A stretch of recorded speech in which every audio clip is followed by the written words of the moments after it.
Welcome everybody back to another episode of SC2sday, where we here at Bad Enough Dudes review one of the greatest games in esports, that is StarCraft 2. Today, we're going to be looking at a game between mouzMorroW in the north section here as the Zerg in the red, and then in the purple corner we've got EGDeMuslim. These are both pro players. This is the clan EG, and then red is the clan Mouse. Before we get started, I do want to say a couple things, which is to direct everybody to our Facebook page. If you search for Bad Enough Dudes on Facebook, you can like us, and we will, in the very near future, have some giveaways, some other cool stuff, and some announcements coming up in the near future, so please check that out. And then, of course, you can always check us out at badenoughdudes.com. I also want to point out for people who are StarCraft 2 fans like myself, just recently the DreamHack tournament completed, and that was casted by none other than Day9 himself, one of the greatest casters and teachers of StarCraft, who really helps you become a student of the game if you're interested in that sort of thing. You can find all the replays at his new website, day9.tv, and you can see how a real caster gets it done. But those were some great tournaments, great games, and there was a 100,000 kroner prize, which was, I believe, about $15,000 US for the winner. And I will not spoil for you who that was, but I will say that it was monumental. So just to get back to our game here, we see mouzMorroW bringing his little scout drone down, and a little earlier in the chat you may have noticed mouzMorroW and mouzMorroW having a little conversation about whether or not mouzMorroW was the best, or it may have been EGDeMuslim, whether or not they were the best in the house. And what they were saying is basically, in StarCraft 2, in the pro scene, a lot of pro players will actually get in a house together. They will live together and play together and spend all of their time living, thinking, and breathing StarCraft. So it's a possibility that mouzMorroW may be one of the best in his house. But that was the conversation they were having. So just so you know how seriously these guys take it, they do make it the absolute overwhelming majority of their lives. Now you can see now exactly what mouzMorroW is noticing, and that is the spawning pool is only halfway completed for mouzMorroW, and this late in the game, here they are at just over 3 minutes, and they're still not completed the spawning pool, which means mouzMorroW is going for a very macro-focused game, and mouzMorroW, now knowing that, will be able to prepare to throw down his own expansion as soon as he can get up to 300 food. But mouzMorroW will have the advantage by having his hatchery complete first. So it'll be up to mouzMorroW to see if he can counteract that, either by harassment or by ramping up his own economic production. In the meantime, we see 4 Zerglings coming out for mouzMorroW, and that's just going to be enough to get that scouting SCV out of there so he can begin to tech up unhindered. Not at all uncommon to see more than that pop out early on if the player's trying for a little aggression, but it looks like mouzMorroW just wants to keep mouzMorroW honest. He will now be pushing those Zerglings out there, probably get some map control, take the Zelnaga watchtower here, and give him good sight so he has plenty of advance notice on anything that mouzMorroW may be trying to do.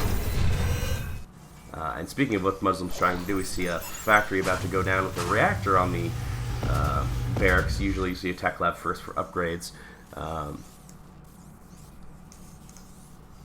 That command center is about to go down, and it looks like mouzMorrow's going to be doing a little pushing of his own to try to get some map vision. It's a little back and forth on that watchtower there, pretty normal.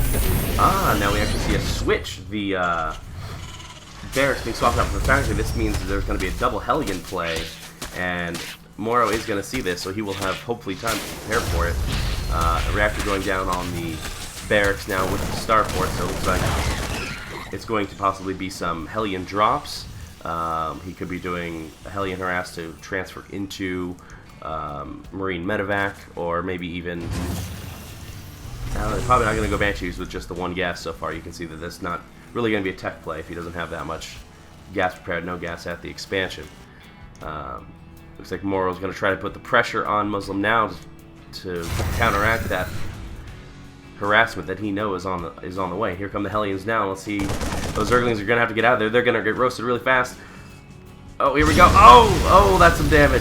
Oh, so many Zerglings roasted. Oh my goodness. Oh, that is not what mouzMorroW wanted to see. He did not get the speed upgrade. Looks like it is not quite done yet. Metabolic boost is almost finished with so many Zerglings to go down. But the Hellions back off when they see the see the prongs of that queen. Oh goodness. All right, 7 roaches on the way now. And that's going to even things up against those Hellions. Hopefully, speed Zergling is now done. But we do see in the units lost tab that he has lost 325 resources, which is not a good way to start off the game. But that is an intimidating amount of roaches, and they are going to move out now. And here comes the Medivacs and the Hellions roasting Zerglings, doing no damage to the roaches, and you see mouzMorroW bounce back immediately and then prepare a drop while the roaches go after the Hellions. We're going to have to keep an eye on our action here. Looks like the Hellions do sneak around to the other side, and this drop has started, but mouzMorroW is prepared for it. Here we go. That is a lot of Zerglings. He's going to eat those guys up. Oh, pops them back into the medevac. Great move. While the Hellions go into the natural, roasting drones.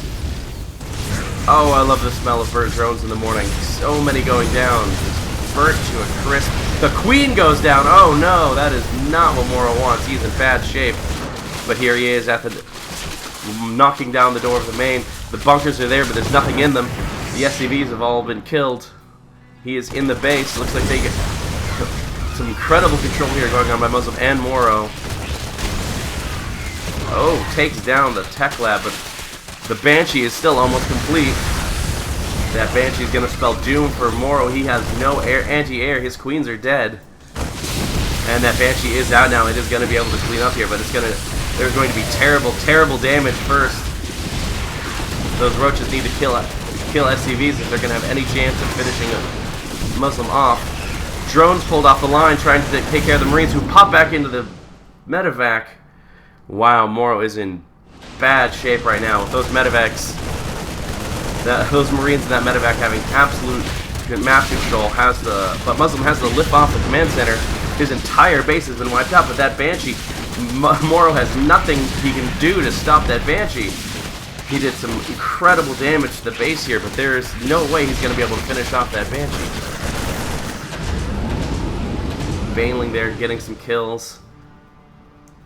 But what can mouzMorroW do? Is there anything he could do? Looking at his units tab, he's just got 8 Zerglings and a Baneling, which is pretty good against 7 Marines, but that one Banshee, 3 SCVs, 7 drones. Unbelievable. These guys have brought each other to the brink, but it looks like mouzMorroW may have it. And there's the good game. Wow, that is incredible play by mouzMorroW and mouzMorroW. That was such a tight game, so close. You can see there's just the 2 orbital commands left. A barracks producing a Marine. Almost 200 and 193 APM from both the players. Great game, and that just goes to show what air can do for you if you don't have anything to counter it. Alright, so that's going to wrap up this week's SC Tuesday. Make sure to follow us at badenoughdudes.com. Subscribe here below, and check out our Facebook page, and we're going to have more for you. We'll see you next time.